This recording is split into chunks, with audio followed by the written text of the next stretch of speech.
You are listening to the Central Indiana Sports Report, episode 188.4, Will Retherford's 5 Questions That Need Answers. Today, Will answers questions about the most likely teams to win the NBA Championship, the Stanley Cup, the World Series, the IndyCar Championship, and where the top quarterbacks are going to wind up in the NFL. We were joined on Wednesday night by Michelle Garmon of the Tipton Tribune and Elwood Call Leader. Enjoy. You're listening to the Central Indiana Sports Report with your host, Greg Mengels. Welcome to the Central Indiana Sports Report. We've got Will Retherford here to answer 5 questions that need answers. And we've been talking about getting back together with Michelle Garmon because apparently Will likes being told that he's wrong. So he's got now 2 people who will tell him that he's wrong. Welcome, Michelle. Welcome, Will. Thank you. Yep, I enjoy it. I don't think it's Will likes to be told he's wrong. I think he just likes to debate. I do. I like to prove that I'm right. He's a Yes.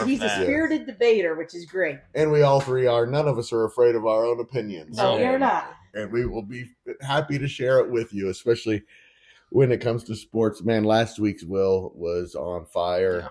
Yeah. It was an incredible one. Apparently, the Central Indiana Sports Report condones violence. That's what we learned last week. Oh, That we love violence at the Central Indiana Sports Report. Will Retherford does. And Will Retherford, and apparently America needs a little more violence, is what Will said last week. Sometimes a place needs a little more violence, and so that's what we decided last week, so it'll be fun to find out what we find out this week. So here's how we're going to do it. Will's going to give me his top 5 most likely to win the NBA championship, most likely to win the Stanley Cup, most likely to win the World Series, most likely to win the IndyCar championship. And then at the end, we're going to do a little special. What team is most likely to trade up and get Cam Ward to be their quarterback? So here we go. We're going to start with the NBA championship. The reason that I picked this topic is because last night the top 5 really solidified for me, Will. Let's start with number 5 and tell me who your top 5 is. Not as we talked about before Will got here, not the best 5 teams. Mm-hmm. The 5 teams most likely to win a championship, and that's probably changed in the last few weeks. Yeah, well, I think the trade deadline obviously cemented a little bit of what maybe people had doubts about teams. Now they don't. My 5 as the Lakers, I think right now, we talked about it a little bit. I just think that if the camaraderie can be there, we talked about the 3 scorers with LeBron, Luka, and then kind of whoever wants to fill in and play the third role. I feel like that's a team that third score is probably going to be changing a little in flux, but they're solid now offensively, and they've got the playmaker, the facilitator. I watched last night reminded me of Flint Tropics, just throwing the inbound, getting the ball into the post. Hey, we're going to kick it out, back into the post, kick it out, back into the post, kick it out. And then LeBron hits a 3. So I just think that move was an aura move for the Lakers. It built everyone up to like, okay, this team wants to contend, wants to win now. And Luka's better than Anthony Davis is. So I feel strongly in saying that I still can't fathom that the Mavs traded Luka. It just blows my mind that we live in a world where that happens. So, and it only happens for the Lakers. Well, yeah, it happens for LeBron because LeBron always needs help to win championships. He's always got to have another top 5 player in the league to That's win. why he'll never be on Michael Jordan's level. I agree completely. I don't think anyone here disagrees with that. I agree entirely. I think that I wouldn't even put him on Larry Bird's level. No. If we're talking about truly being, I don't even put him on Steph Curry's level. I'm not sure to be he's honest, I'm not even sure he's Magic Johnson's level. He's not. Because we all forget Magic Johnson had to exit at such a young age. I still have him as number 12 as far as most impact on the NBA. As far as like career resume, he's top 5 for sure. But I've watched his whole career, and anyway, but he is a great player. Yeah, league's gotten soft under his watch, and I just don't like that. It's just a soft league now. All-Star game was insufferable, even following that on Twitter. It's ridiculous. Did you see there was a great, somebody had a great clip today, and and I think it was on Instagram when I saw it, going back to an All-Star game where Kobe Bryant guarded LeBron James, the whole court, picked him up in an All-Star game, blocked shots, played hard, chased over screens. You would never see LeBron won't even play load management. I mean, Kobe Bryant felt like with the fans voting, he owed the fans. He always wanted to perform for the fans. I agree. LeBron James is all about LeBron. I don't care what he says. Yep. LeBron first. And here, I'll let you finish your 5, but I'll tell you His why. career decisions have proven that. I'll tell you why it won't be the Lakers that will win the NBA championship. Real fast, just want to be clear again. You are not saying that you believe the Lakers are one of the top 5 teams right now.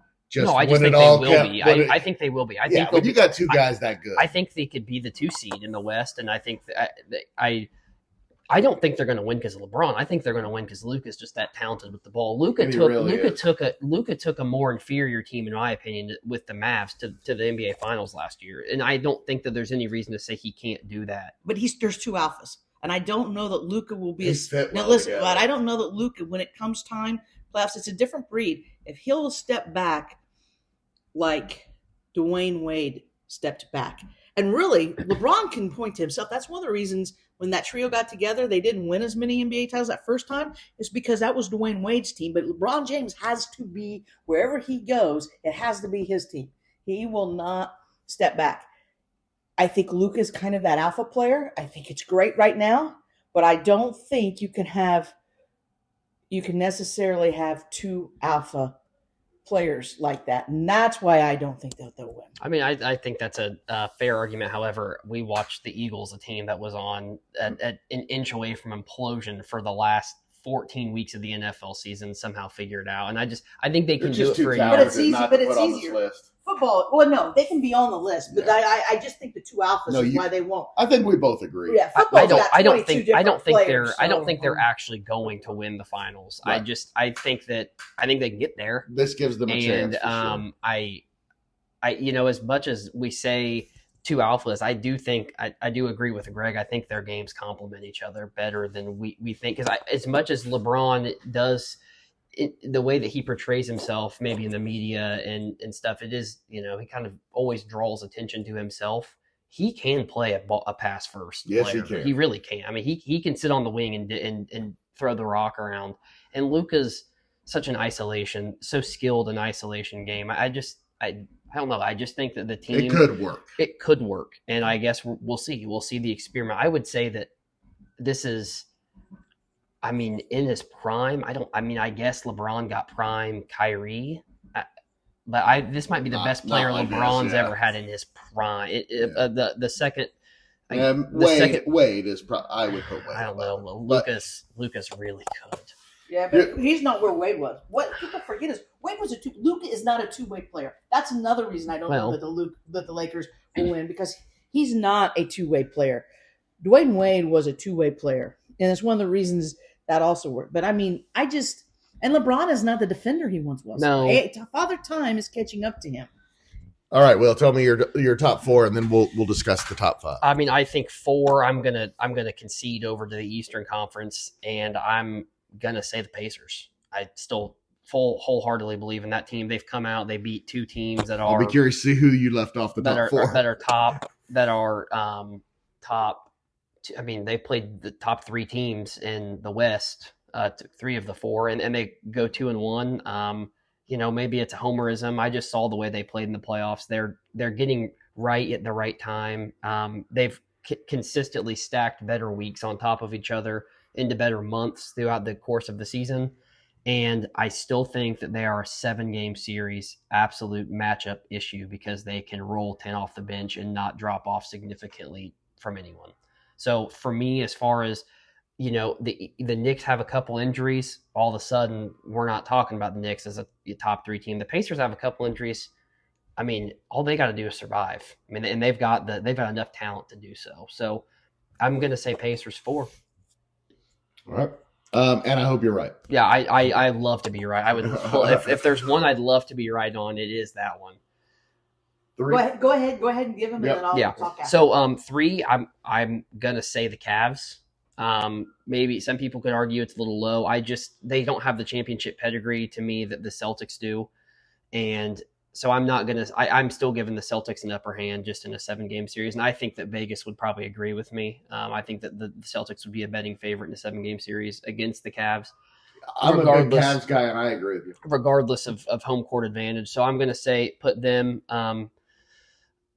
put Cleveland below once again. I think they're an injury away from a big issue. They really work and play those first 5 hard, and I think we saw the Knicks when Thibodeau did that last year. The Knicks wore down throughout the course of the playoff series, especially and he's doing it to him again this year. Yeah, and so I love Donovan Mitchell. I've been really high on him. I think he's just he gets lost in the mix. He's just such a skilled player. He's a really good defender. He's a 3-point. I love his game. I think he's a really, really good player, and he's someone that I hope Ben Mathurin can become, because I think that there is a little. He doesn't play above the rim like Donovan Mitchell can, but there is some similarity to their game. 2, I'm going to say the Thunder. They've got loads of talent. Shai he's an alpha in the league.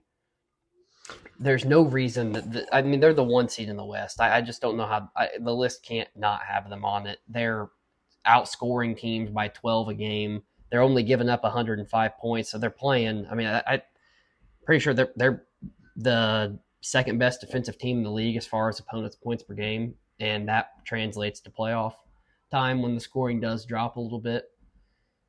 Plus, I just think that it's like their time is coming. Maybe it hasn't gotten there yet, but they're like every team. The NBA has this weird thing where like there's these teams. Yeah, there always has been. There's a hierarchy, and then these teams kind of. It's like you got to beat the king to be the king kind of thing. And like the Pistons did it, and the Cavs kind of did it a little bit. The Pacers did it there for a few years, even though they didn't ultimately end up winning. But there's just the Bulls finally did. Yeah, the Bulls did it. There's just this transition kind of with the league. And I just feel like that this year could be their time. So my 1 is going to be Boston. I just think the championship pedigree. I think that they have the best coach probably of the 5. I don't. Brown and Tatum are just too good. I think that they're really just too good to stop. And if Porzingis is healthy in the playoffs, they're easily the best team, and it's not probably close. This is how good the NBA playoffs are going to be, Michelle. He didn't even mention the team that I would have number 1. So that's crazy. I think the Denver Nuggets right now, the way Jamal Murray's playing, Jokic is ridiculously good. He just gets better and better and better. He sees the floor better than anyone I've ever seen except for Magic Johnson. All right, Michelle, your thoughts? Can I counter that just one thing? I think they just give up too many points. I think like if they were to play the Thunder in the Western Finals, I think the Thunder defensively would be able to slow them down a little bit. I just think the Nuggets have way too many. They are just defensively mismatched other places. Jokic, for everything he is, he's not really a good defender, and neither is Jamal Murray for that matter. I don't know. I just don't think they match up super well. I'm wondering too about the wear and tear on Denver from all their success the last few years, because I do think that can come and bite teams at times, especially because you've got guys like Jokic, and the Nuggets tend to have guys that don't load manage. Yeah. So and they play a lot of minutes and play hard. So they play hard. Yeah. Yes, and so that can hurt them. Your list is pretty good, Greg. Denver. I mean. We could almost go. You could probably put Golden State on that list, but that's about where maybe it'll be interesting. I'll tell you the team that intrigues me, because they played. There's 2 teams that intrigue me a little bit. One is Minnesota, just because Ant Edwards and what they did last year. I mean, they're just young and they have no fear. They play with no fear or intimidation. And the other one maybe is the Memphis Grizzlies. Absolutely. Ja Morant. I'm not a Ja Morant. I'm a Ja Morant basketball fan. I like the things he can do on the court. Good. I'm not an overall Ja Morant fan, just because I think he still has. I think he's grown up some. I still think he's got more to do, but his game is really good. Mm-hmm. And those are teams that sometimes when you fly under the radar, you have you're just good enough, or you have a player just good enough. If he gets hot, can kind of go there. The Pacers, I do like the Pacers. I will say this. It's funny because I was telling Greg the other night when we were watching the Pacers, I said, as much as sometimes Miles Turner can disgruntle me as a player, I said, what a tremendous human being he is. He's a great man. Absolutely. But I said, but he's the key. To me, he's kind of the key to the Pacers' success. If he leads a team in 3-point attempts, Pacers aren't going to win. Aren't going to win the NBA title. I've long said that. And because if you look at the games that he leads them in 3-point attempts, if the Pacers win, it's still usually a closer game than what it should have. I mean, he can't be. Your 7-foot center cannot lead you in 3-point attempts. I agree. And so, unless all of a sudden he's hot, if it comes out one of those nights that he's just can't miss, but that just can't happen. And I've been saying all along that the Knicks are the other team that a lot of people put on that list. I just think that they don't have enough depth, and the way Thibodeau has been using them has been bad. But that team's good enough. I think they're a team that we're going to be talking about next year. I'm not. Because Towns has I think isn't that Thibodeau's biggest, I think, drawback as a coach? Yeah, he runs his teams into the ground. He did that with the Bulls. Yes. That's why he got fired from Chicago, because he ran those teams into the floor when they were the best team. Yes. That's what's weird. I mean, I know you thought he would have learned his lesson. I know, because as far as coaching and the X's and O's and getting teams to play tough defense, he's dang good. But I would like to preface, and people are going to listen to this and they're going to hear the Pacers and say homerism. I think you have to look at it. The playoffs are a different beast than the regular season. You can't look at it the same way that you would on a night-to-night, but you got to look at it 7 games. Well, what the Pacers have, maybe as well as anybody now that they're totally healthy and different things. I told Greg, nobody would have ever dreamed, but Thomas Bryant was huge thing because he's a team-first guy. He comes off, he knows his role, he accepts his role. He's good. He's a veteran guy in the locker room. I like their chemistry. Yeah. And I will say this. We talk about certain and top players. Tyrese Halliburton, when he's on a roll and he's he's as good as any player out there. But then they have I can never do this. Siakam. He is really, I mean, they have the pieces to do it. And they do have the depth.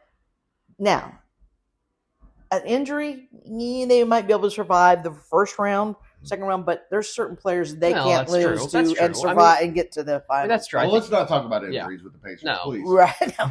But so, I mean, as far as I'm concerned, I like your list pretty good. But like I said, if the Knicks were healthy, I mean, you could probably actually go like 8 deep. I would say it's 8 deep. I would say that I still think that the top 3 are the 3 that I think. And I think it's 4. Really have. I would say the Cavs, Celtics, and Thunder are the only 3 teams that I view winning the championship. I just think the other teams have a chance if the stars align and everything goes right. I would put the Nuggets on that list as well. And probably not the Lakers, but you put those guys together. Who knows? They might be good enough. LeBron James, as much as we denigrate him, is a really good basketball player who can really pass the ball. So I think we are down to about 8. But I do think yes, Luka was nice, but he and Anthony Davis don't play the same position, and I do think they will miss what Anthony Davis gives them in the playoffs. Yeah, them in the playoffs. Yeah, when he plays. Yeah. Here's what I'll say: if the Lakers get to Game 7, they're winning. I know that the NBA is not fixing games. I'm aware of that the league is above that and stuff. But I'm taking LeBron James in every Game 7 imaginable because I just think that he'll get enough calls. It'll go. He doesn't always win Game 7. No, he does not. But right now with this Lakers team's hot. This is the NBA's best thing. LeBron James is a great player. He will be the greatest all time as far as the biggest, whiniest crybaby, and for 6'8" muscle bound guy, you're right. He's soft. We all agree. If he had played in Bill Lambert's era, he would have never made it because the first time he drove the paint against Bill Laimbeer or even Shaquille O'Neal, and they put him on the floor. We all agree on that LeBron James is overrated and career wise, but he's still good enough to win a championship for sure. All right, we probably won't have as much to say about this, but Will, it looks like the NHL, you say it's pretty wide open, but who are the 5 teams most likely to win the Stanley Cup? I'm going to preface, and my cousin Derek's not going to like to hear this. The Maple Leafs have no chance. They just don't have. Agreed. They don't have any chance of winning. They are the top team in the Atlantic right now. It doesn't matter. If they're come playoff time, they're not winning. I'm going to say my 5. I think I would like to preface heavily that I do think the Western Conference is probably a little bit more competitive. I think there's more team in the Western Conference that can win versus the East, but we'll just see kind of how it goes. I'm going to say my 5 is Edmonton, from the standpoint of they've got maybe 2 best players in the world. I mean, Nathan McKinnon's got an argument to be made with that, but Draisaitl and McDavid are just so talented. And the fact when they split them up and they're able to really control. And it would be fun for hockey fans to see a long run. It is. And they got it last year, obviously. Oilers coming short, almost doing the reverse sweep. But it just comes down to the fact that when you separate them and you make them both have their own line and command their own line, they produce. When you put them together, it just is like, a lot of times when you say like stars by themselves are exactly what they are, stars, you put them together, it becomes charcoal a little bit. That's not the case. It can, yeah. But it's not the case with McDavid and Draisaitl. They play so good together, and they just if their goaltending is just good enough, they can do it. I think my 4, I really like the Dallas Stars. I do think Texas hockey is back. It's been back. They've kind of fallen in. They lost 2 years ago. They had a rough series, but I think that they have the goaltending with Ottinger, obviously Team USA's goalie.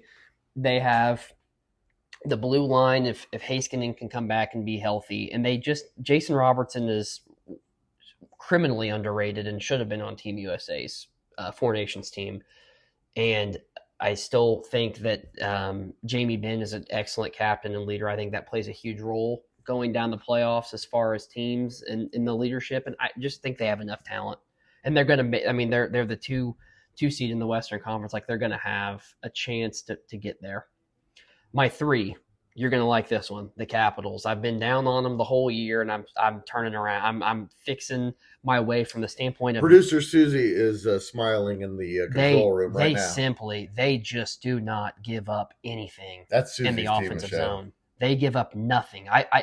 The fact that they have goaltenders whose goals against average are, both of them are sub 3 and sub like 2.5, and the fact that their save percentage for Lindgren is .901, and for Logan Thompson, that's like .922. Like, those are great numbers, especially Thompson because he's the starter. But like, those aren't jumping off the page, and it just goes to show like their blue line. They give up nothing in the offensive zone, and that translates to playoff hockey. In fact, just being suffocating in the neutral zone and in your D zone, and having a sniper, even though he's old.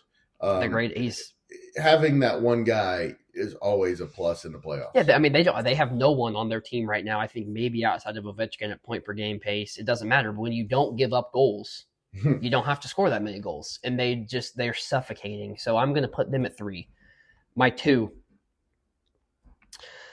right now is Winnipeg. And I know that, they should be 1. They've got the best goaltender in the world.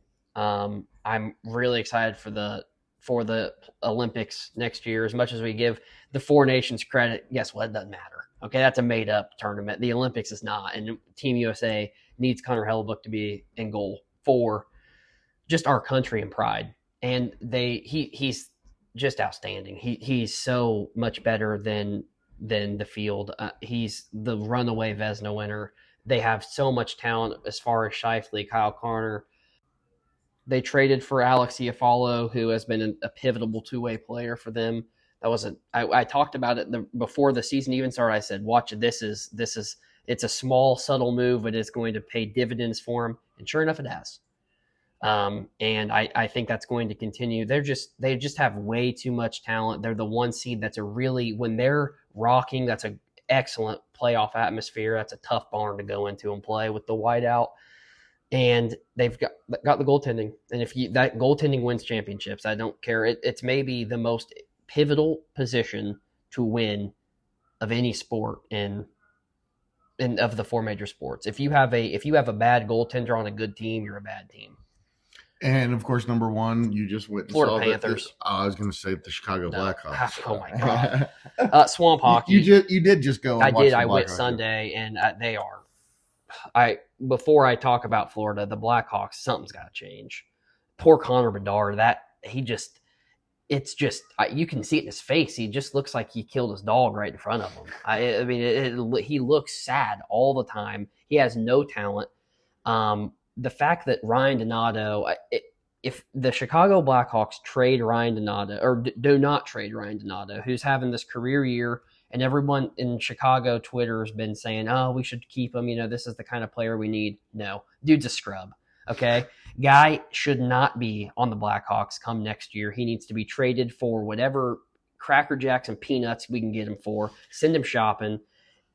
It's a great run. Guess what? Doesn't matter. If the Blackhawks keep him, I'm done being a hockey fan. I'm just done watching the sport because it's just tragic if they do so. Now back to number one, Florida Panthers. They have the goaltending with Bob and Spencer Knight's they're really kind of a 1A, 1B, but they've got just stars all around. They play a super physical game. Paul Maurice is an excellent coach. And they've got championship pedigree, and I think that matters. And so, to me, it's one of those. Until someone beats them, they've got to be number one. I feel that. Michelle and I are going to defer to you as far as hockey goes. I do not watch any hockey until the playoffs, but playoff hockey is fantastic. It's the best to me. It's the best playoff as far as night in, night out you can get. You rarely get a blowout. It's not like basketball. Basketball, you can get a 40-point blowout in game 2, and it's like, well, hell, let's just wasted my time. Just go into game 3. Let's just move on. Baseball, you can get that. You can get an 8-0 game where it's like, well, just wasn't in the cards. Just wasn't in the cards. I will say this. I think watching hockey on TV, unless like you get to the Stanley Cup Finals, because I remember when the Avalanche won and got Patrick Waugh his Stanley Cup, and I watched that series, and I was glued to the edge of my seat, and so good. And I was pulling for the Avalanche. I mean, that's probably, if I was to have a hockey team, it would probably be the Colorado Avalanche stuff I root for. But I think hockey is a game. If you really want to enjoy it, you need to go in person at any level. I mean, you can go to minor league, college hockey, or whatever, but it's definitely a sport that you get more enjoyment and really get more out of it if you're in person. Uber exciting. It's exhilarating in the standpoint of, it kind of depends on what you want out of a hockey game. You go to an NHL game, the players are so skilled. It's truly like the division between even the fourth line NHL guys and like AA hockey guys, it's light years. I mean, it's exponentially, more skilled the higher you get. But like going to an Indy Fuel game, a Fort Wayne Comets game, like going to these Fort Wayne Comets, they're so fun. It's so physical. It's fights all the time. You'll get a game, and we condone that apparently on this podcast. You'll get an 8-7 game out of nowhere in the ECHL. That does not really happen much in the NHL, but it's so skilled. And when the playoffs, the speed ramps up and the physicality ramps up, and it just, I love watching. I'll have 4 games on. I'll have like a quad box on and just watch, and it's beautiful. And, college hockey too. You get to the Frozen Four, and you get all that. I'll tell you what, that's pretty intense too. It's really time. It's a fun time. It is really when I wish that in the United States, I really wish that hockey was a bigger player than it is, because I think that for sports fans, if you're just a casual fan of sport, hockey, especially the playoffs, it's the most rewarding to be a part of, because it's constant. I mean, you get 60 minutes of game time. You get, the puck's always in play. You get physicality. You get just, it's a quick game. We're talking 2.5 hours. It's not any longer than that typically.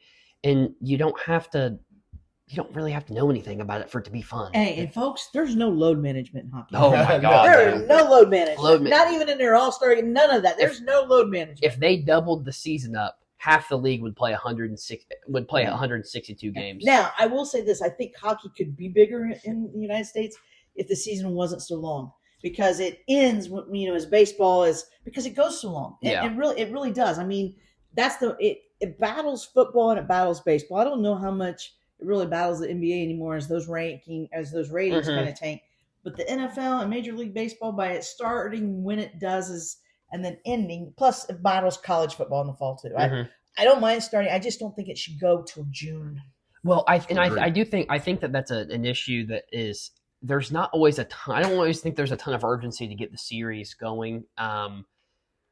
As far as like, I don't know how I want to describe it. They just kind of let it linger. They let the rounds linger a little bit. But now what I'll say is it's really hard to do back-to-backs in hockey. It's so physically taxing. Like it really is. It's something that they probably shouldn't be doing at all. It's really not a good idea. But I think 2 days rest between games, unless you're traveling if you're traveling 2 days rest between games, unless you're traveling say from New York out west somewhere, then 3 days, just because the change in the time zones are back and forth. But I mean, and I know it's a physical sport, it's a brutal sport, but I don't know, maybe you add rock. I don't know how you change it. I just think, or maybe you don't play as many regular season games, so you need that for the series. I just think should do that. It'll never happen. I know. I just don't think going till June. I think that's what hurts hockey. Yeah, in the United States. I think if hockey could find this like perfect little subtle sweet spot where like it really like you start getting like maybe a week away from the playoffs, maybe right after the Super Bowl, and you kind of fill this void. Perfect if this now. You kind of fill this void where it's in between. I don't know how before March Madness. It's a perfect harmony and stuff, because I do think that the NHL ratings are up. And this Four Nations is going to do nothing but help grow the game. So I do think that there's a lot to be said about the schedule. There's few sports that I say the season should cut down, and maybe you've convinced me that hockey is one of them that you could really justify of the four major ones. Like, yeah, that makes so much sense, especially for the league itself that is valued-wise the smallest of the four major sports. And maybe some of your, because the one bad thing about hockey is it tends to, a lot of your major stars tend to get beat up, banged up, and hurt. Well, if you maybe condense that season, then that way, it helps that you don't have some of those big names missing, especially critical or the playoff series or whatever. Hockey is a physically demanding sport. I'd say it's. It's just, football. Although I think what the NFL did to like the Chiefs and was it the Packers or something, where like they played like 3 or 4 games in an 18-day span. That's ridiculous too. But it is. Those are two sports that your body needs recoup. Yeah, I can't believe how well the NHL players do recovering. It's just they never get a chance. The season's so long. The games are so physical. The playoffs are so long. All right, Will, it is coming. We are in spring training. It's one of our favorite times of the year. The Major League Baseball season is right around the corner. Will, question number 3. Who are the 5 most likely teams to win the World Series in October? I'd like to start off by saying that what makes spring training so great and has for my entire academic career where I had a phone is I watched the game in class yesterday. Had the game up on my phone, taking notes. It just feels great. It's the best. You can't beat it. It's just warm weather's around the corner, and it has. Spring training has brought some warm weather with us, so it's great. But the league, as far as I think it's wide open. I think there's a lot of teams that can win. There's one team to me that I despise that has the best chance to win, but baseball's a game that doesn't matter. Must be the Dodgers. No, it is. But it doesn't matter. It doesn't matter that the Dodgers have the best chance to win because you got to do it. Because anything can happen. And that's what makes baseball so great. My number 5, and this is we're kind of still shaping up. You still got some players out on the market, so you don't know exactly how it's all going to shake up. When it's all said and done as far as who's where. But I'm going to put 5. I'm going to say the Baltimore Orioles. They're young. The loss of Corbin Burns was huge, and I don't think they did a great job of trying to bring him back. Last year may have been their best chance, but their team's so young and they're so skilled. I think that they have to be, you want, for my fantasy team and for the league, you want Jackson Holliday to figure it out. Like he struggled some last year. And he probably he was probably didn't have any business playing in the bigs last year. He probably needed a year in AAA to really get it, his feet kind of acclimated to the game. But he came up, and now he's going into year 2. I think that the Orioles, as far as Adley Rutschman is an excellent player, they have a lot of skill.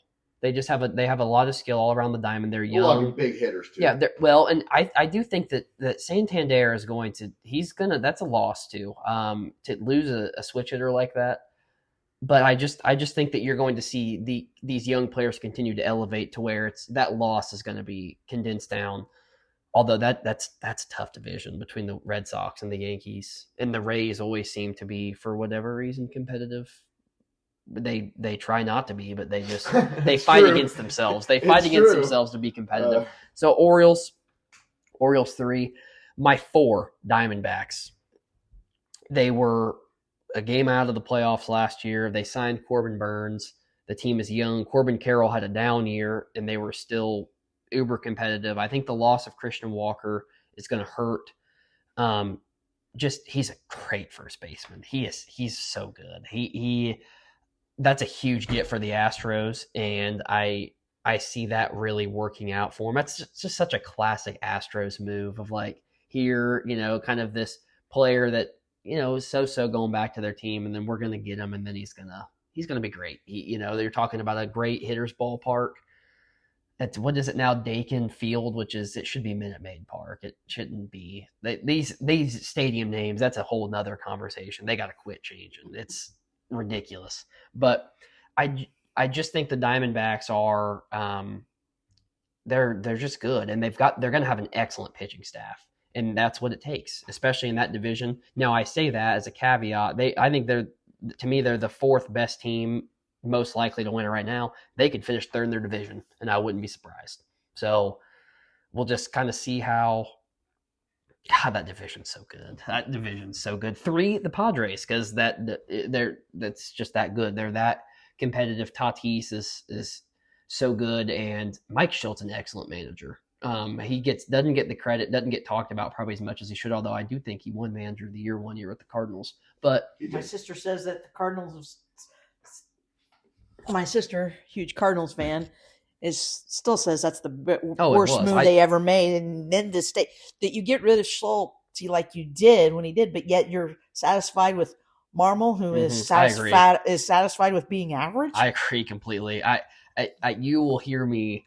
You can ask Dave Retherford this; he can attest to this. I complain about Mike Schultz not being the manager of the Cardinals probably 4 or 5 times a week in the summer. I'll say, "Oh my God, I just wish Mike Schultz was the manager." I just can't believe it.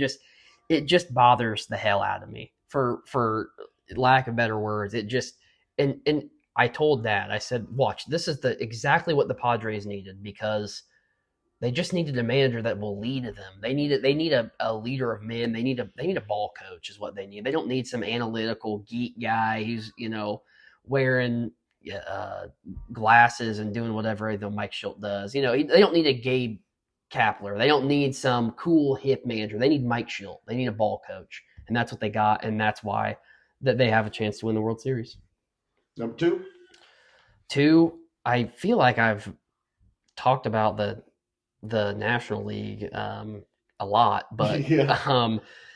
I feel like 2 is got to be the Yankees. I mean, I really think the AL is kind of wide open. I think that there's probably 5 or 6 teams that I think it depends. Like, do the Tigers take a leap forward? Are the Red Sox better?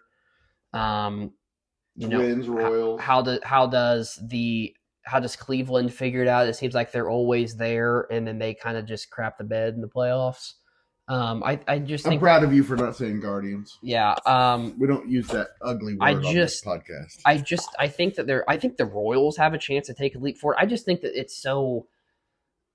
There's too many young teams right now that are like on the cusp of being good and competing, and I don't know. And you can't count out the Rangers as long as Bruce Bochy is the manager. I agree completely. So I'm going to say the Yankees by default, just because I think that they'll trade for the piece they need. They have no problem giving the farm up for great players.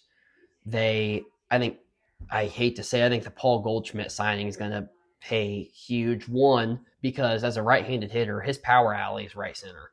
And that's that's a short porch for a right-handed hitter. He's going to rake in that field. I think he's going to take a leap forward coming back from where he was last year. He's Aaron Judge. I mean, he's we're talking about a kind of hitter of a generation type skit talent with him as far as what he can provide. With the Yankees, though, I think for them the big key is pitching wise. What can they find the consistency after Garrett Cole? Mm-hmm. Well, they signed Max Fried, or even Gary Cole, right? Or Garrett Cole, yeah, and then bullpen. That seems to, for the Yankees of late, the last few years, that seems to be their big issue is bullpen. Mm-hmm.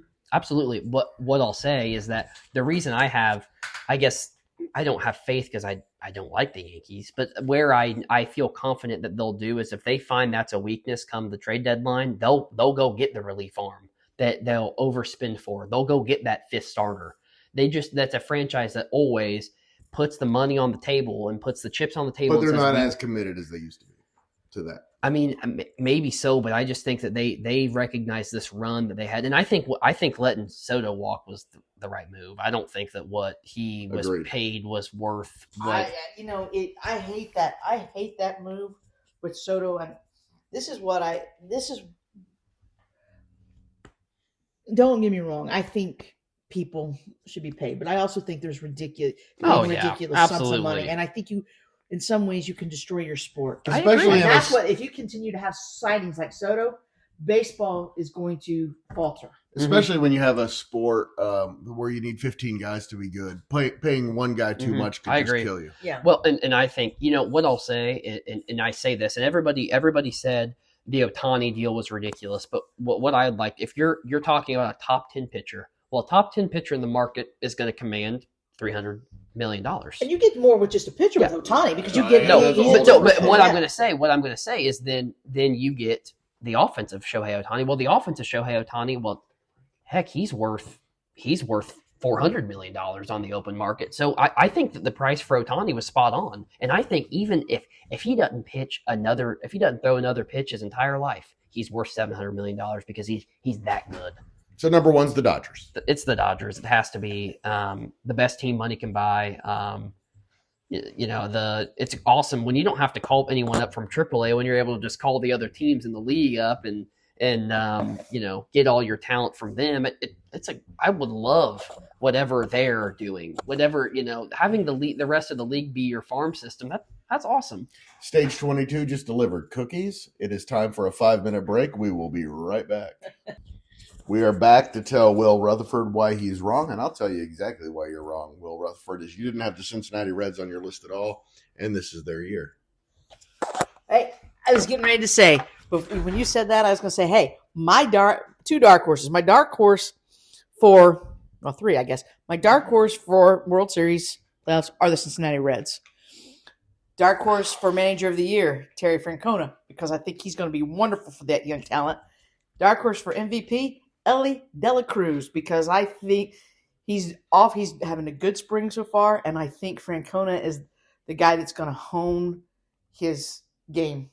Elly De La Cruz. Here's why I like the Reds, and I like their chances, and this is why I think them and Francona are a perfect marriage. Reds have a lot of young talent. Those kids love playing the game of baseball. You can tell they love the game, and they celebrate each other. That you don't have any problems in the clubhouse. And I just think they needed a guy. I mean, David Bell. You talk analytics. Talk about a guy. He needed to be gone. It was not the reason they were more successful the year before was because I'll say this is because Joey Votto was in that clubhouse, and he was a great guy for those young players. No, not necessarily saying his talent had dropped off, but Joey Votto is one of my favorite all-time Reds. And I think here's the other thing. What did the Reds do this year? Francona, and he's down there, really involved. Barry Larkin is there, and he's working with Elly De La Cruz. And Barry Larkin, outstanding shortstop. And I just think Francona, because he's a player's manager, he'll know how to make him be serious, but he's not going to take that fun away. And I think that's what Terry Francona is really good at, is taking young players and developing it. If you look at the Red Sox, Dustin Pedroia, who was the first baseman that played AAA at Evansville. Big guy, blonde, the beard. Oh, from them. I can't think of him. Or third baseman. He might have been I can't remember. But they had some young talent to go with some of those veterans. And that he developed, he took them. They were good. And that's why Reds are a dark horse, because I don't think people will project them. It's going to be do those young pitchers hold up and stay healthy all year. They're winning the Central, I'm just telling because you right now, Will. You talk about Hunter Green. I don't think they are. I think everything you said, you could be right. Their outfield's bad. Their outfield is not a winning. Their outfield's not a major league. They're never going to get the production out of it. Steer and Fraley, Friedel and Fraley and Steer, they're good, but they're just not good enough. And I would say Steer is good enough. Steer's a good hitter, but like Friedel and Fraley, they're just not. Well, here's the thing. They weren't last year. They weren't last year, but 2 years ago they were. Friedel is a good hitter when he stays healthy. The problem for him last year was they needed him back, so I don't think he ever really got healthy. He always Fraley when he got to 70, But Fraley, the same thing. I'm going to give Fraley a pass. I'm looking forward to see when your daughter is going through. You have a child going through what she went through in the battles, and you're split. And the Reds were kind enough to let him step away and be there for some of her treatments. That takes a toll, and I will say this: no one knows how much that takes a toll on you, but I think Fraley's got a good bat. I think here's the thing: I think David Bell just thought he could only hit against right. Well, I think that's true. I don't think he developed that. So, that's the problem for me. Matt McClain is the key. Well, yeah, if he stays healthy, and him and Dela Cruz up the middle, what a nice. but where's Gavin Lux going to fit in? Third base is where he played in spring training the other day. I think that I think they're good. I'm not saying I'm not going to sit here and say like the Central's wide open. They're not going to compete with the top of with the National League. I don't see their. They just don't. I think Stevenson had his best year last year. I think he's a guy that, like, if he's any worse than he was last year, then you're getting below average production from your catcher and designated hitter when he doesn't play, because they love to use him as a DH. It has nothing to do with the fact that they're not young and they have talent and they've got good young arms. This isn't the year. But you never know when one of those veteran guys is going to rip off a great season. We've all seen it. I mean, they have at some point. Here's the thing: two teams that you're leaving out, they're in the East because they just find ways to win and get there at the end of the day. Well, and the Braves. Yeah. I mean, those are two teams that somehow find a way to absolutely no. And honestly, the Phillies they should be on that list because they're that good. They should be there. I don't know where you fill them in, but. The problem is I don't think any of the 5 teams I had don't deserve necessarily to be on the list either. I just think it's just that's why I say I think it's wide open. I think that there's 8 to 9 teams. I look at it this way: the American League may win the All-Star game again. I think the baseball All-Star game is one of the biggest. It is really good. Yeah, huh? I think the Major League All-Star game is really good. Oh, I don't like it. I personally believe that. You probably should. I would like to do away with all-star games and just have a short break in the middle of your season, because some of those athletes get rest, some of them don't, and some of them probably should take it. Baseball players don't need rest. So, but they do. Well, I think sometimes they need family time, because if you look at it, if you're a family, I just think that they just got 140 days of family time in the off season. But that they're a little kid, their sons and their daughters aren't playing baseball and softball when they were just off. I know that's hard on the families. I think they enjoy those football, basketball, hockey. I agree. They probably could use some time off. Here's what I'm going to say too. Taxing. I'm glad they took it away. I'm glad they stopped playing the Pro Bowl, because that was, and because theirs was always at the end of the week before the Super Bowl. It was ridiculous anyway. Yeah, with everything that Ellie is, he's overrated. He's been overrated. He is an incredible talent. He's got more athleticism, baseball athleticism. 21 years old. He's been overrated. He strikes out way too much. Well, that's true. And he plays bad defense. And I don't like that. His defense is going to get better. I I hope. mean, he is side by side. Barry Larkin. He's got the ability. He's got the ability. You hope it is. Francona, it will get better. He didn't. Here's the thing. It's not like he didn't have the ability to do it. My whole thing is he's really not playing the. I really think he's an outstanding third baseman. He's got a cannon for an arm. He doesn't play very good over at third base. Oh yes, either. he did. Did you see how many? Did you watch him when he played? Did you see how many hits he took away? Unfortunately, I do. Yeah, but how many errors did he? How many base runners did he give up? At third base, and more. Sure, he didn't have a lot at third base. I think he is raw, but I think he is, and his love for the game. And I'm telling you, he is a dark horse for MVP because he is not, and I will not say he's overrated.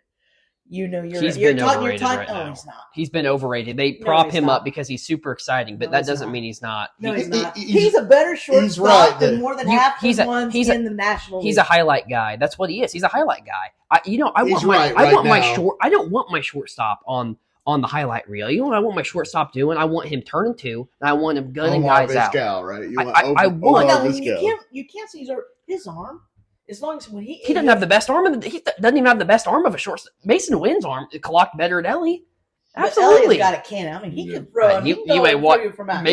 Mason Wynn's got that's the best arm at shortstop I've ever seen in my life. Is that a Cardinal? That's a Cardinal. Oh, you prejudiced. And I'll tell you what, he's a better shortstop right now than Ellie De La Cruz is. Way better. But De La Cruz has a lot of potential. You're right. He is. He's a highlight guy. It's too inconsistent to be a star right now, but he's still really young, and you can see it coming. Overrated. There's not a major league team that wouldn't sign Ellie De La Cruz right now. I think there are major league teams that would not sign Ellie. Oh, no. He would not. You talk about. Here's the thing with the Reds. What scares me is because of what Soto signed for. I really thought the Reds, because he likes Cincinnati and everything, I thought they might be able to work out a deal ahead of time. No, he will get paid. My fear is he's not going to be. I'm not going to cheer for him as a Red for all of his career because somebody's going to come and pay big money. What the things he can do, the way he can impact the game in so many ways. How many shortstops can get an inside the park home run just with hitting one down in the gap or down in the corner? How many guys can affect the game because they can actually steal a couple bases? I mean, he impacts the game with his running. He can impact the game with his bat. I think his strikeout total will go down this year. I will say this. I also thought that the way I never thought David Bell batted him right. I said this 2 years ago. He was a productive hitter, and David Bell decides to start moving him around and changing him in the lineup. And I'm like, nah, he's doing the wrong things. He's not made to be for leadoff. Even though I know people think with his speed, he's really not a leadoff hitter because he doesn't draw any walks. He doesn't get on base enough. He just doesn't get on base enough. But I think that will change. What I'm hoping is I'd really like to see guys. I would like to see them work on him being able to surprise people if they really needed it to drop a 2-strike bunt. Because you drop a with his speed, he drops a 2-strike bunt. He's not going to be throwing. You brought a conversation of teams that would, every team in the league. I guess it depends on what are you making him the shortstop or are you making him another position? Because I think there's 10 to 12 teams that wouldn't take him at shortstop versus what they have right now. But they would take him. They'd play him at third, or they'd try to put him in the outfield. They would take Ellie De La Cruz. Trust me, every team would take an Ellie De La Cruz. He's 21 years old, fastest man, I think he's the most electrifying baseball player. And when he gets on base, he scores. Shohei is the most electrifying baseball player. No. Mookie Betts is just as electrifying as Ellie is. No. All right, let's move on to a new topic. We talked a little bit about last week how great it is, but we have not talked at all about the competition, which is fantastic. IndyCar season starts this weekend. Will, who are the 5 drivers most likely to be the national champion? So I'm going to say that... Before you get going, let me say this. There's a very good chance that you name 5 drivers here and don't name who actually ends up winning the championship because there are that many options. It's one of Roger Penske's drivers will win the IndyCar championship. It's their turn, right? Palau he's Chip Ganassi and he won it last year. So well, I mean, but Penske team drivers don't go very, very many years. No, that's true. This year, there's an awful lot of good options. All right, Will. So 5 for me. I mean, there's so many options. I feel like 5 for me, Scott McLaughlin. He was top 3 last year. He had 8 top 5s, 3 wins. He had actually tied for the series lead in wins last year. He had 12 top 10s. So, I mean, he's somebody that has a chance. I mean, he was within 50 points of Alex Palau. So, I mean, I don't know. I think it's one of those. It also comes down to, I think a lot of IndyCar is he going to stay healthy? As crazy as that sounds, like, are you going to have an accident where he misses, 3 or 4 weeks because he's not able to fulfill the duties of the car? And that doesn't happen a ton in IndyCar. It just doesn't, kind of with the nature of it, how gifted their safety has become ever since. Rest in peace, Dan Weldon. But Scott McLaughlin to me is 5 because I just think that there were a few people below him last year that they're not going to be that low again. If that makes sense. 4 for me is Pato O'Ward, and that's a great 4. That's a great 4. As far as Aaron McLaren, I might have him number 1. Award. You know what? He's not 4. I'm done. I just lied to myself. I just said something that's not true. 4, Colton Herta. Excuse me. I mean, he was top 2 last year, but Colton Herta is, every year that he's been a full-time driver in IndyCar, he's gotten better. He continues to stack success on top. And the fact that Andretti has the faith in him, that should tell you everything. I mean, if the Andretti's, if he's going to be your focal point driver, your number 1 driver for any Andretti, that to me should give you the blessing that you have made it in any automobile racing. I just, right. That's how good he is. I think he's 4, and I think he could win it. I mean, 4, and if it all shook out the way it does, he could win. 3 for me, Will Power. I just think that he's still, I don't know. I feel like Joseph Newgarden is starting to transition into Penske's top guy, and obviously Newgarden's won the 500 the last 2 years. So that comes with the recognition in of itself. He's uber handsome. He's uber talented. He's just so marketable that he's kind of the face maybe of the series. But I still think Will Power, as far as in terms of on the team, how they're calling pits, how they're doing everything, I feel like there still is an initiative to make sure that Will Power is a top 3 driver in the series. And I don't see that changing. He's just so good. We're talking about, like, you've got 4 or 5 drivers on this series that are just generational type drivers that I'm not sure you've seen. Like we talked about last week, I don't think that there's ever been a time in IndyCar where the series has been as skilled as it is now. I think that it's in a great place. I think you take any of these guys, I think you put them in Formula One, they're uber successful. I think they're the most versatile and most skilled drivers. And Will Power has been that for his entire existence in IndyCar. I just don't see it changing. Well, I had a wonderful interview with Tony Kanaan last fall when he was at a car show at the Chrysler place over there in Tipton. Yep. And he was gracious enough, because I thought I was taping the original, which I hated. Got great Dan Weldon stories from him, but just listening. And then he was kind enough to sit through the interview again so I could tape. But I learned a lot, and I'm only going to say this, folks. Don't think being a driver is easy. What I learned from Tony Kanaan and the sacrifice, and he has children, and none of them want to go into racing because they aren't really. And don't get me wrong, they're good, they're athletes and things, but they know the timing. Because Tony Kanaan is very upfront with them, and the danger. Yeah, I don't think but Tony says this, because he said there have been so many improvements to safety. It is. It really so is. much, but it's still hard on your family. Yes, he said that. He knows that is. But it's just a sacrifice, the things that you have to give up, because to be a good driver, you have to start young. Yeah, absolutely.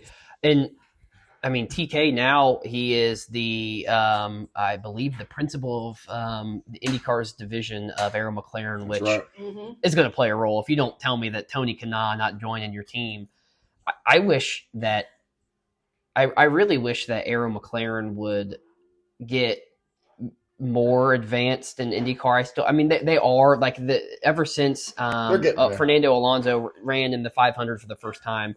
That was, but he missed. He didn't make the cut his first year, and so that I feel like that instantly put McLaren where IndyCar is. You've got Chip Ganassi, you've got Penske, you've got Andretti, like you've got the three horsemen, and then McLaren's trying to kind of vie and fight for that position. And I just think that it's hard because IndyCar is inherently in their fans. They're kind of push. Oh, that's Formula One. That's not IndyCar. And I think bringing TK in and having him kind of be their face of your IndyCar, I think it's going to really, and with their drivers, I mean, Pato O'Ward is an all-world driver. So it's, they've got the talent there as far as like the credibility, both on the track and in the media. I just see it continuing to grow for them. All right, who's number 2? And I can think of 3 guys who belong on this list who you still don't have. So I'm going to say Award 2, just because he didn't win it last year. I like to give the champ the benefit of the doubt. I don't see Pato O'Ward is not going to go the whole year and not win a pole position next year. That's just not going to happen. He's just not going. He won 3. He was tied for the most leads. The problem was he only had 6 top 5s and he only had 10 top 10s. And I just don't see that. He crashed out a lot last year, and I just don't see it happening again. Not going to happen again. Palau needs to be fortunate that O'Ward had a down year. That's what I'm going to say, because I think if everything went right, Pato O'Ward is your IndyCar champion last year, and I think that he has a chance to win 7-8 straight if he wants to. I think he's that skilled. He might be the most skilled driver in the United States of America as far as what we have to offer. I think you throw him in a NASCAR, a stock car, he's the best driver. I don't think it's close. I think you put him in I'll go as far. I think he's the best driver in the world. I'll say it. I think he's the best driver in the world.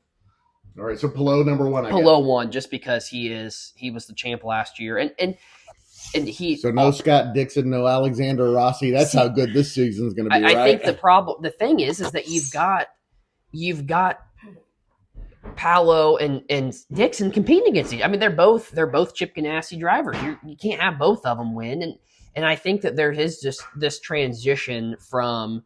I think Palou's going to become the face of that racing team. I think you're seeing the transition from the old guard to the new guard a little bit. And it's weird because they were just suing each other like last year. Yeah, it is. It's just going to come down to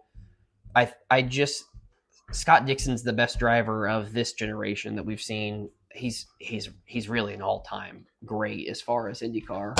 Third greatest of all time behind Mario Andretti and AJ Foyt, I believe. At least as far as career resume goes. For sure. Yeah, the thing is, and I don't know why, there's just something Dixon, I just never really rooted for Dixon. It seemed like with Ganassi, whoever his teammate was with Ganassi, I like that guy because I think it was Dan Weldon, right? It was Dan Weldon for a long time, and it was also Dario, which I was. I liked Dario. My first love was Dario. Oh, I remember when he won the last time, and I was so excited because he didn't. He wasn't really supposed to win. I will tell you, this will date my age. Of course, I was a Mario Andretti fan, and Michael. And Rick Mears. I just loved watching Rick Mears race. And I know, and Will, you probably never got to really see Rick Mears race. Nope. But great, he was pretty good too, wasn't he? He was fantastic. Yeah. Especially on the ovals. Yes. Well, and that is the thing, is you get the drivers that they kind of have their specialization. You'll get an oval driver. Well, Mears still won championships because he was also competent. Yes. What I'm going to say is that. And in a time when IndyCar racing was in its what I call its heyday. Yeah, no, I think it was. I think racing in general. It's coming back. I think racing in general was in its heyday in that time. I mean, but it's coming back, Will. I think it is. I think just because of the talent that we've here displayed, I don't see how there can be. You can make an argument.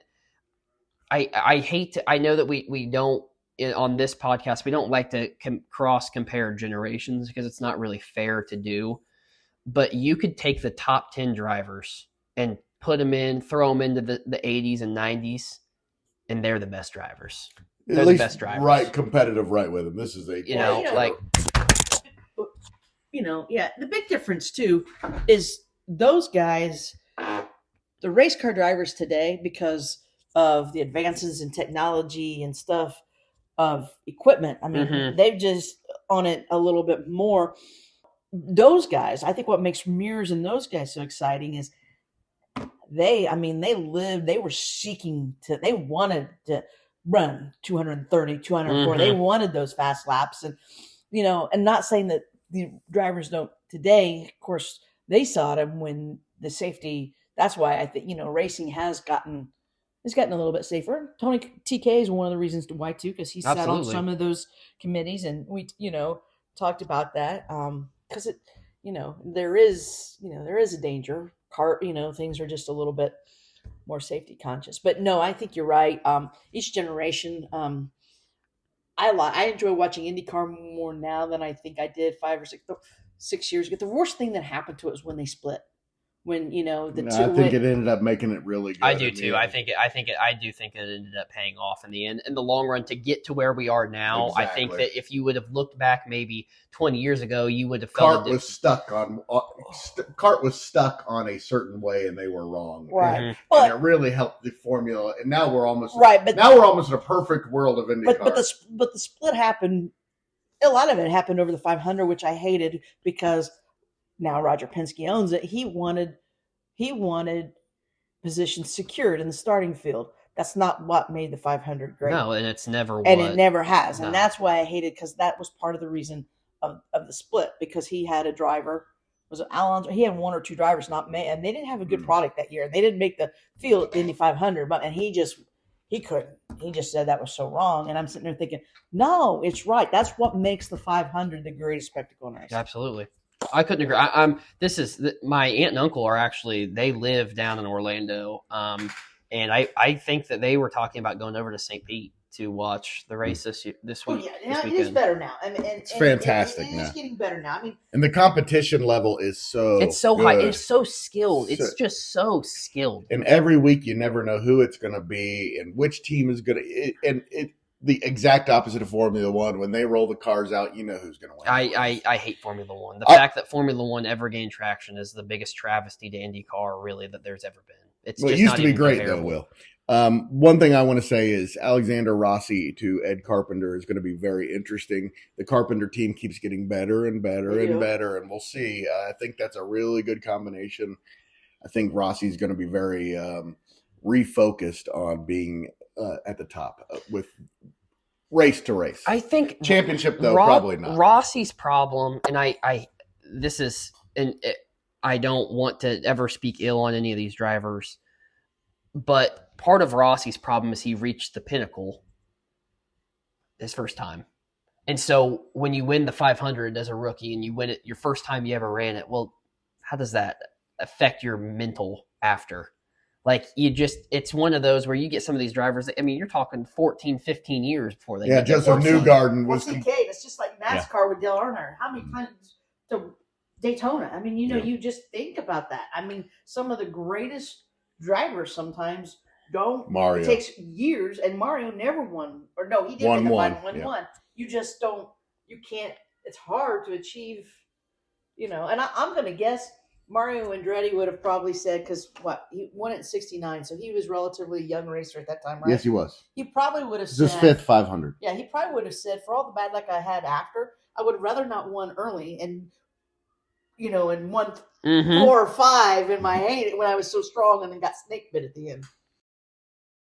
All right, last question, Will. And this one is not a top 5, but obviously, the number 1 pick in the NFL draft is going to be a quarterback. I don't think there's any doubt about it. I doubt it if the Tennessee ends up being the team with the number 1 pick, but maybe you'll say Tennessee. But, Will, what's the quarterback carousel going to look like in the NFL, and who ends up with Cam Ward? Well, okay, I think that we can – this is almost – I'm going to just kind of go a process by elimination of my top 10 to eliminate the teams that have no chance. The Patriots, they're not moving up. Nope. Drake May's franchise quarterback. Jaguars aren't moving up. Trevor Lawrence is their franchise quarterback. I think Carolina's not moving up. I think they think that Bryce Young is now their franchise quarterback. Finally, when Carolina did the right thing, because that wasn't a good team anyway, and you threw Bryce Young, who really physique-wise wasn't ready for the NFL either. The best thing that happened to him was when he really got benched and he got to sit back and he got to learn. And that's what I've said. I wish more NFL teams would really take a look, because how many times does the very first quarterback drafted, does he go out and perform like you think? The problem with that is, the number one pick is what I'm talking about. The problem with that is so many have been successful lately. Yeah, that's the issue. Well, but who's number one? Well, no, not necessarily number one. That's I'm just saying. That's what so many young quarterbacks have been right. successful right away that you hesitate to leave them on the bench. To take him number one, really, the Colts got. Manning and Luck, they got jackpots. Yeah, but Peyton was also really bad his first year. No, he wasn't. No. His team was. Well, what I'm talking about though is his numbers were bad. He was not bad. You can see it. But you look at like a Sam Bradford taking number one. No, C.J. Stroud ended up being better than Bryce. I think the top guy. That's why I'll tell you what. If I'm drafting a quarterback and I have, because usually you can have some, I don't think I want to give up a lot to get the number one guy, because to get the number one pick and draft a quarterback. It's a risk. It is. I think, for example, we talk, and I probably talk about him more than other shows because I love him so much. But like, I think of a talent like Lawrence, if he goes somewhere other than Jacksonville, we probably have an entirely different read on like his career. He went he went to literally probably the worst franchise that one could go to, and the fact that they've been even remotely relevant in any conversation the last 5 years is, I think, a testament probably to his character and will to win more than anything else. But like, I look and think about like that situation. He was thrown into a situation where Urban Meyer got fired week 14 because he was just an absolutely insufferable NFL head coach. What does that do to a player? What does that do to a Bryce Young who comes in? And quite frankly, Young and Lawrence came into similar situations as far as just no talent around, where it was expected to like, hey, this is the guy, and they have no one around them. We got 3 minutes, guys, so let's get focused on the finish here. And when you get, here's the thing, when you give up that much to get the number one guy, and you don't have talent around you, it's not paying off. Mm-hmm. You're better. I've always said this. You're better off to build than draft your quarterback. I know everybody wants to win right now, but that doesn't usually happen unless you have pieces around. Like the Vikings last year. The Broncos. Yes. The Broncos have done it right. Just build your guys. Yeah. And then go get your if quarterback. You don't have if you go get your quarterback, there's nothing to. If you don't have a good offensive line and a good good receivers, there's no point. There's no point in having it. Here's what I'll say. I don't think it plays in this deep. I think the Titans probably ultimately end up taking a quarterback. So I don't think that it's going to matter who trades up. It's got to be. I would say Cleveland is one. Cleveland is one for me to probably trade up. I think the Giants are. I think that. I don't think do that because they're still indebted to Watson for that money. To take the first pick, the first pick is cheap compared to veterans.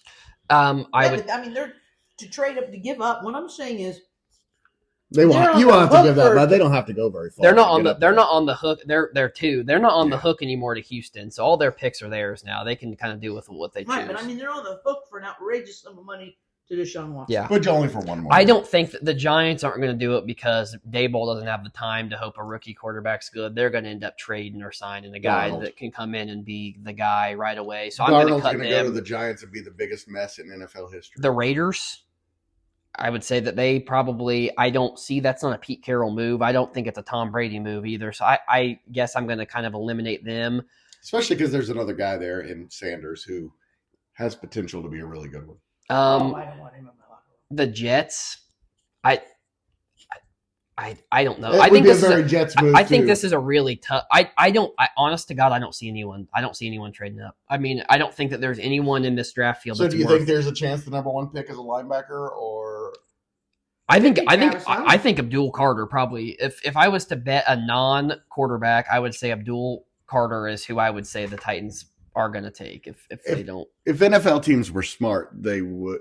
Ward and Sanders would be in the middle to the end of the first round, not the beginning. But NFL franchises aren't smart. If Bo Nix was his draft class to last year, he'd be the number one pick out of those two. And Bo Nix was the 6th quarterback taken of that draft class. I think that should speak volumes to where they're at.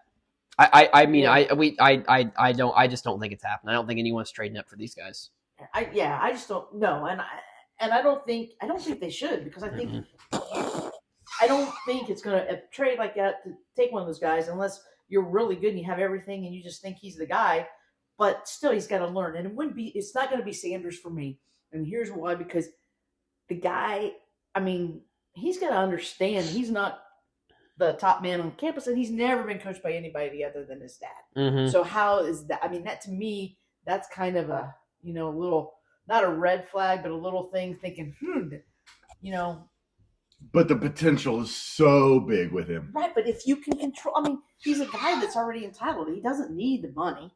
He heck, he flashes his Rolex. He drives a Lamborghini, I think, or whatever. But, my thing is, because he's never been, can he take? It's definitely a risk. Yes, it's a risk. How is he going to handle criticism from another coach and not going in and being the guy? Because with dad coaching, he's been the guy.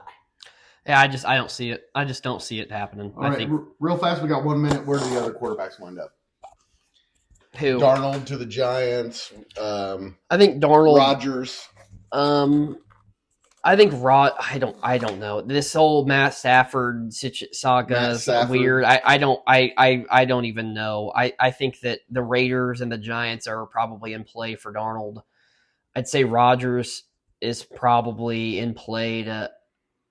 I would think the Giants potentially. I feel like that. Why would he do that? I don't know. Where's a fit? Maybe he goes to Minnesota and they let McCarthy. This is weird because there's so many. Moving parts as far as do some of these guys drop, these quarterbacks, does Ward and Sanders drop to 3 or 4 and you can trade up to 3 and 4 and not give up as much to get them? I don't know. This is weird, but I think the Giants and the Raiders are going to get Darnold. I think those are the only two that I feel certain about anything. You've got Stafford and Rodgers are going to want to go where they can win. Right.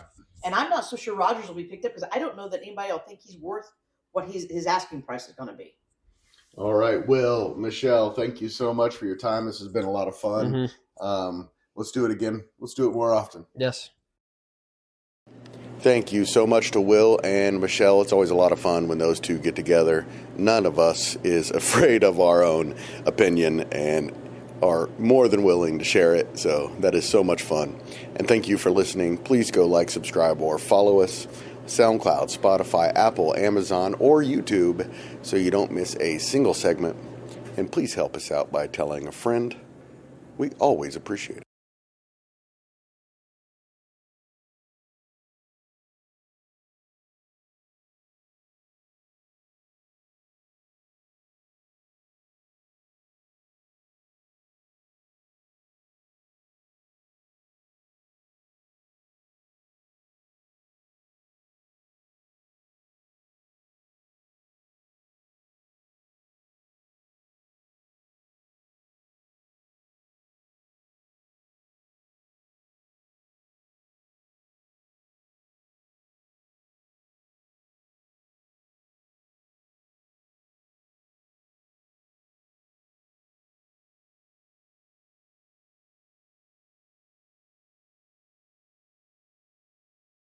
The Central Indiana Sports Report is a product of ITG Media.